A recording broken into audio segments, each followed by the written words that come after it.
I'm giving an educational speech today on how we can conduct evaluations and how we can be more effective in our evaluations. So my qualifications from this to speak from a place of authority is, first of all, I'm a distinguished Toastmaster, so I have been around the block in the Toastmasters universe, and I recently won the area evaluation final, so I thought I would pass along some of my wisdom. So the first, I'm going to go through a number of sections. I'm going to talk about why we do evaluations, what an evaluation is, and talk a little bit about how we do our evaluations. So the first thing is, why evaluate? And there's a few reasons for this. The first thing is, it's a way that we can help others improve in their speaking, or in their leadership, or in their presentation at Toastmasters and otherwise out in life. It allows us to practice our listening skills, because when we're evaluating, we need to critically listen to what's being presented. It allows us to practice our analysis of other people's speaking, and that then we can apply to ourselves. So if we see somebody doing a great job at something, or if they have something that we felt could be improved, we might reflect back on what we also do as speakers. And importantly, it gives us another opportunity to practice our speaking. So what is an evaluation? I think the first thing is, leading on from that, an evaluation is a speech. It has an introduction, it has a body, it has a conclusion. It is organised like we would organise any other speech. It is a speech with purpose, however. One of the important things to remember about evaluations, not only for the evaluator, but also for the speaker, is it's our opinion of the speech.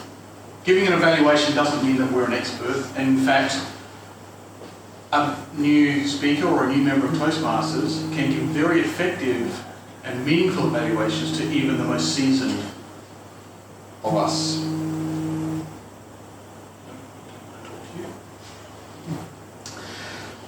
We don't need to be an expert to share our opinions or to give feedback, because it is our opinion. And even as a professional speaker, we're interested in how our message comes across to the audience. And the audience aren't all going to be professional speakers or experienced evaluators.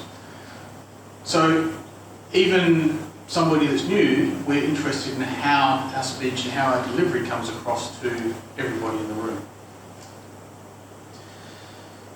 Often, as we get more experience at speaking, sometimes we miss the basics. I had an evaluation today where I forgot one of the basics, which is my clasping my hands. I've done hundreds of speeches, and yet this is one of the things that we're taught early on in our Toastmasters career. So sometimes it's great to have that reminder of some of the basic things that we forget from time to time. So that's really what an evaluation is. It's our opinion, and it's to give feedback to the person who's giving a presentation. I'm going to get to the guts of this education now, which is, how do we evaluate? Just something for the timer, please.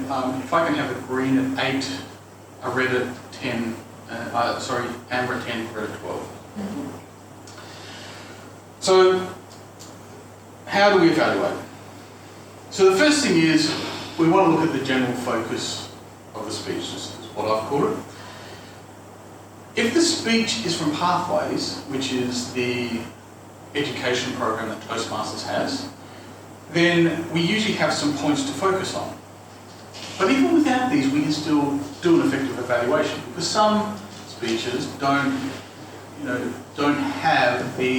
have written down focuses or written down specifications that we're trying to achieve. Don't try and evaluate everything.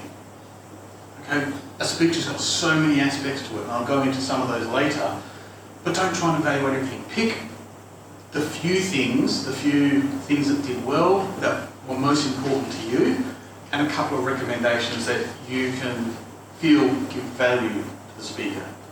So you can, if you have more to say, have a talk to the speaker afterwards, but in terms of evaluation, just pick 2 or 3 points. Be conscious of the speaker's level. So when we're giving our evaluation, if we have a brand new speaker, we don't want to start getting into some of the very technical details or some of the things for a well-practiced speaker that we would look at.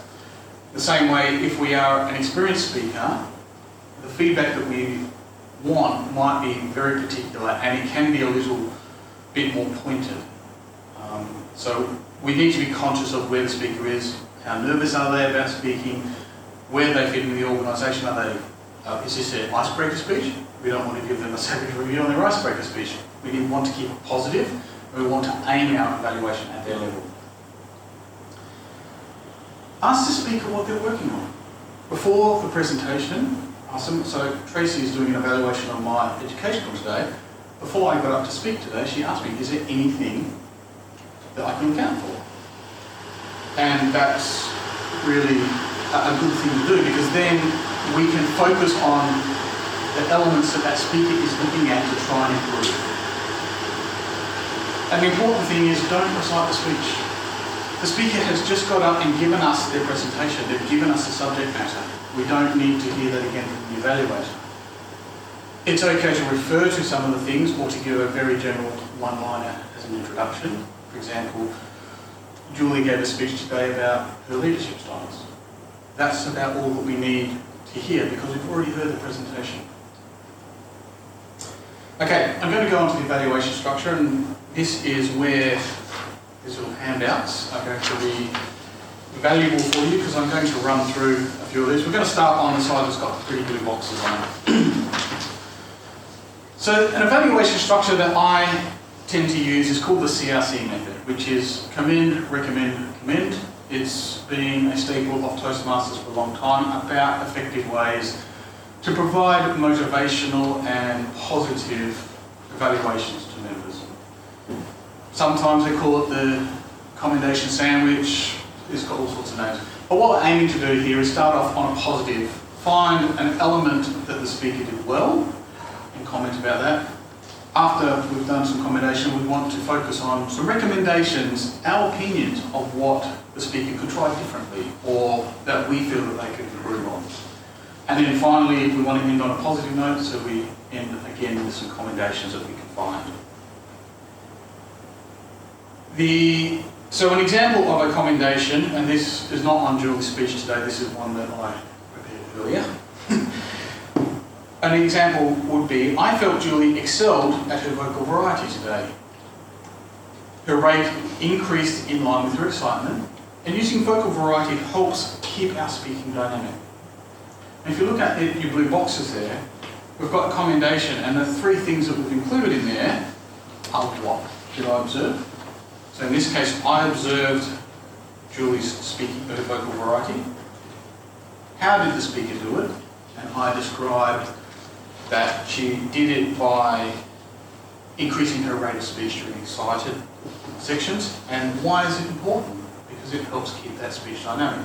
So there are three things that we can focus on to try to give an effective commendation.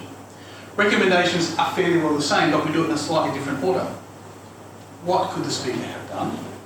Why is it important? And what can the speaker do next time? Or what's a suggestion that we can give to the speaker for them to try? So an example of that might be, the other thing is the recommendation should be personal. And I'll go into this in a second. An example is when you transitioned, Julie, when you transitioned between your two examples of dog training exercise, I felt that you could have used a sentence to tie them together. This helps smooth the transition for the listener. For example, while we must be firm at giving a single command, we can help the dog understand that command by using hand signals as well. And then you can move on to your section about hand signals. Again, what, why, and how. With our recommendations, with our commendations, we want to try and speak about them in the third person. So Julie did this thing. We want to share this wonderful thing that Julie did with the room. Our commendations, because it is a form of criticism, it's a personal thing. So Julie, I felt that you could have done this. So it doesn't invite, or it's not like I'm giving criticism publicly to everybody. This is my message to you, Julie. I think that your presentation could be improved by doing these things.